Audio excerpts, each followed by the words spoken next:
கூட்டிட்டு வந்தாலும் தமிழ்நாடு என்னைக்குமே தலைவர் சொல்வது மாதிரி டெல்லிக்கு அவுட் ஆஃப் கண்ட்ரோல் தான்.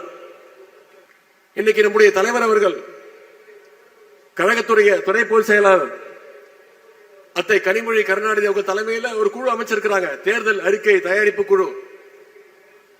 அந்த குழு தமிழ்நாடு முழுக்க பயணிச்சு மக்களை சந்திச்சு அவங்களுடைய கோரிக்கைகள், குறிப்பா மகளிருடைய தேவைகள் எல்லாம் உணர்ந்து ஒரு தேர்தல் அறிக்கையை தயாரிக்க இருக்கிறாங்க. இன்னைக்கு திராவிட முன்னேற்ற கழகம் அந்த குழு அமைச்சோன்னு அண்ணா திராவிட முன்னேற்ற கழகம் போட்டிக்கு ஒரு குழு அறிவிச்சிருக்கிறாங்க, தேர்தல் அறிக்கை குழுன்னு. நான் அடிமைகளை பார்த்து கேட்கிறேன், எப்படியும் எங்களுடைய தேர்தல் அறிக்கையை பார்த்து காப்பி அடிச்சு நீங்க தேர்தல் அறிக்கையை விட போறீங்க.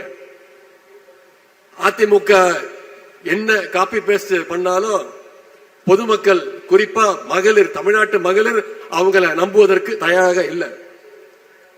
ஏன்னா திராவிட முன்னேற்ற கழகம் தான் என்னைக்கும் சொல்வதை செய்கின்ற அரசாகவும் செய்வதை சொல்லுகின்ற அரசாகவும் நம்முடைய திராவிட மாடல் அரசு செஞ்சு காட்டி இருக்கு.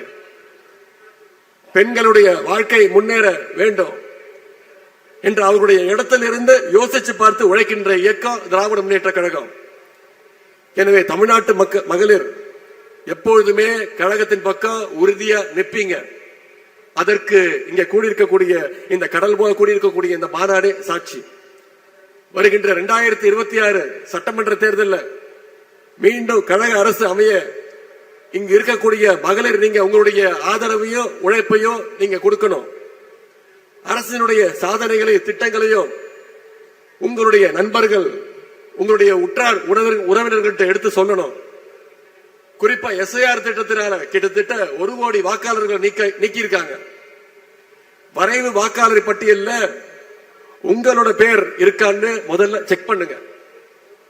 உங்க பேர் மட்டும் இல்ல, உங்களுடைய குடும்பத்தினர் பேரு, உங்களுக்கு தெரிஞ்சவங்க, உங்களுடைய நண்பர்கள் பேரெல்லாம் இருக்கான்னு செக் பண்ணுங்க. ஒருவேளை இல்லைன்னா கழகத்துடைய BLA 2க்களை அணுகி உங்களுடைய பெயர்களை சேர்ப்பதற்கான அந்த விண்ணப்ப படிவங்களை நீங்க கொடுக்கணும். வருகின்ற ஜனவரி 18ஆம் தேதி வரைக்கும் நமக்கு நேரம் இருக்கு. தகுதியான ஒரு வாக்காளருடைய பெயர் கூட விடுபட்டு கூடாது. குறிப்பா மகளிர், உங்களுடைய ஒவ்வொரு வாக்கும் மிக மிக முக்கியம்.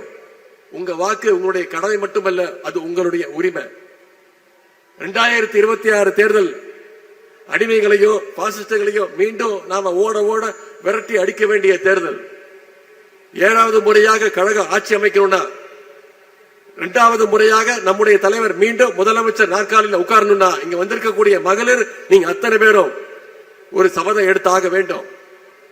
அடுத்த 100 நாட்கள் களத்தில் இறங்கி அந்த பிரச்சாரத்தை தமிழ்நாட்டு மக்கள், ஏன் உதயசூரியன் சின்னத்திற்கு நம்முடைய தலைவர் தலைமையிலான அந்த கூட்டணிக்கு வெற்றி பெற வைக்க வேண்டும் என்ற அந்த பிரச்சாரத்தை மக்கள் மத்தியில் நீங்கள் கொண்டு போய் சேர்க்க வேண்டும்.